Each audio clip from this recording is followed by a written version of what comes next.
আরে আমার তো পরিচয়, আমি একজন বামপন্থী, আমি তো শঙ্কর নিয়োগীর অনুগত একজন মানুষ।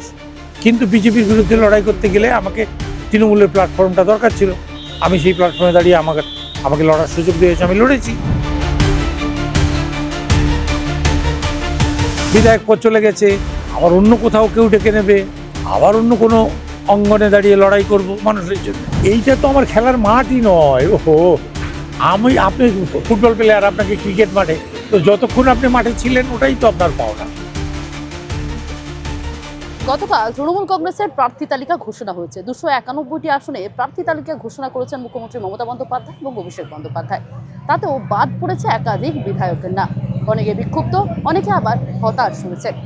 যেমন বলাগড়ের বিদায়ী বিধায়ক মনোরঞ্জন ব্যাপারী ফেসবুকে পোস্ট করলেন গতকাল, এবং তার মধ্যে হতাশা ছিল মনে কষ্ট। কি বলছেন তিনি, কেন তাকে টিকিট দিল না দল, সরাসরি তার সঙ্গে কথা বলে নেব। মনোরঞ্জনবাবু, কালকে যখন ঘোষণা হলো তারপরে আমি একটা ফেসবুকে দেখলাম, সোশ্যাল মিডিয়া একটা বড় পোস্ট করেছিলেন সেখানে। ক্ষোভটা কি রয়েছে, মানে সেখানে কোথাও সামান্য হলেও ক্ষোভ মনে হচ্ছে? ক্ষোভ না, ক্ষোভ আর দুঃখ এই দুটোর মধ্যে তো একটু সামান্য পার্থক্য থাকে। এতদিন বলাগড়ের মানুষের মধ্যে ছিলাম, তারা আমাকে ভালোবেসেছিল, আমিও তাদের ভালোবেসেছিলাম, একদম পরিবার পরিজনের মতো হয়ে গেছিলাম। বহুজন ফোন করে খুব দুঃখ প্রকাশ করছে, তাই আমিও একটু তাদের দুঃখে দুঃখিত হয়েছি, সেটাই, আর কিছু আপনার কাছে আগে থেকে খবর ছিল যে আপনি পাবেন না? না, খবর কিছু ছিল না, তবে একটা আশঙ্কা আমার ছিল। তো 5 বছর বিভিন্ন ক্ষেত্রে আপনাকে দেখা গেছে বিধানসভায় আপনি যথেষ্ট সোচ্চার ছিলেন। বিভিন্ন ইস্যুতে প্রশ্ন উত্তরে আপনি অংশগ্রহণ করেছেন, মোশনে আপনি অংশগ্রহণ করেছেন। সেখানে দাঁড়িয়ে এইভাবে আপনি টিকিট না পাওয়া, কোথাও একটা দুঃখ বা আহত হননি?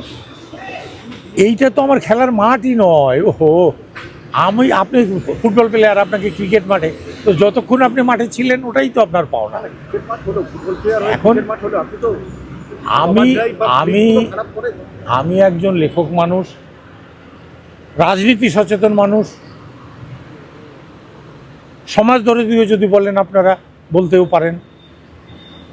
মানুষের অভাব অনটন, দুঃখ যন্ত্রণা, অন্যায় অত্যাচার যেখানে দেখেছি, শারীরিকভাবে হোক বা লেখার মাধ্যমে, আমি তার প্রতিবাদ করেছি। গতকাল ফেসবুক পোস্টের মাধ্যমে আপনি লিখেছিলেন যে বালি মাফিয়া, তার পাশাপাশি গরু পাচার, সবুজ দ্বীপের গাছচোর, জুয়ার থেকে এসবের বিরুদ্ধে আপনি সোচ্চার হয়েছিলেন, তারপরেও টিকিট পেলেন না। সেটা দেখুন, আমি আমার কাজ করেছি, ওনারা ওনাদের কাজ করেছেন। আমার ইচ্ছা অনুসারে ওনারা তো করবেন না, ওনাদের যেটা ইচ্ছা হয়েছে করেছেন। আমার যেটা মনে হয়েছিল সঠিক কাজ, আমি সেটা করেছি। আজকে যে গোটা পশ্চিমবঙ্গের মানুষ আমাকে ভালোবাসে, আমি যদি অন্য আর 5 জনের মতো হতাম তাহলে তো বাঁচত না। বাঁচত কি? তাহলে আমি অন্যর থেকে তো একটু ব্যতিক্রমী।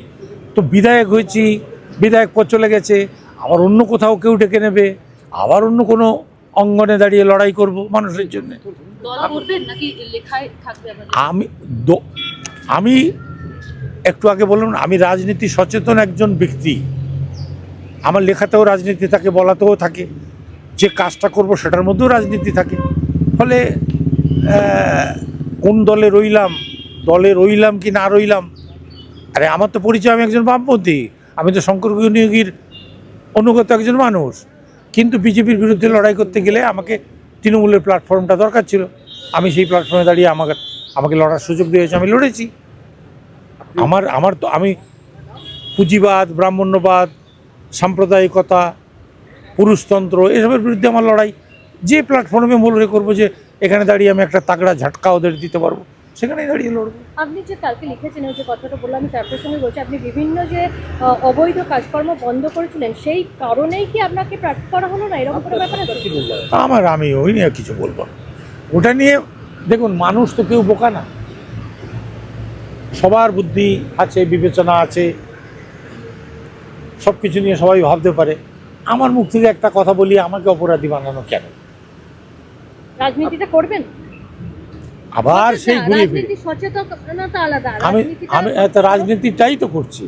বাজারে গিয়ে যখন বলছি যে সবজির দাম এত বেশি কেন, ওটার মধ্যেও তো রাজনীতি আছে।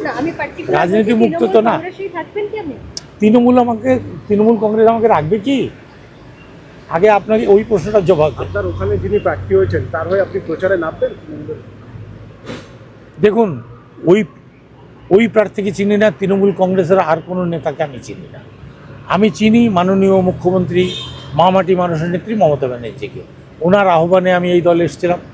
উনি আমাকে কিভাবে কোথায় ব্যবহার করবেন সেটা উনি বলবেন।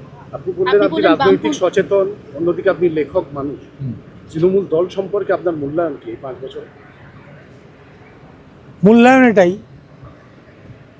যে একটা বহিরাগত শক্তি, বাংলা বিদ্বেষী শক্তি, বাঙালি বিদ্বেষী শক্তি, বাংলার ভাষা সাহিত্য সংস্কৃতি যারা ধ্বংস করতে চায় তার বিরুদ্ধে অন্তত এখনও যেটুকু লড়াই লড়ছে মমতা ব্যানার্জি আপনি লড়ছে। একজন তার সৈনিক ছিল না, আপনাকে তো সরিয়ে দিল।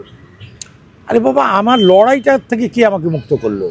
আমি তৃণমূলের বিধায়ক রইলাম না, কিন্তু এত বড় মাঠ পশ্চিমবঙ্গ যারা পড়ে আছে লড়বার জন্য, আমি তো আরও বন্ধনমুক্ত হলাম। অন্য আপনি কোনো কি দলের সুযোগ মুখ্যমন্ত্রীর এলে সঙ্গে কথা বলেছিলেন আর কালকে পরে আর কোনো কথা হয়েছে ম্যাডামের সাথে? না, কী করে কথা হবে আমার সঙ্গে? আপনার সঙ্গে যোগাযোগ করা হয়নি? না অন্য কোনো দলের সুযোগ এলে লড়বেন? না না, অনেক ধন্যবাদ। স্পষ্ট না। আরও ভালো ভালো খবর দেখতে সাবস্ক্রাইব করুন বাংলা হান্টের ইউটিউব চ্যানেল।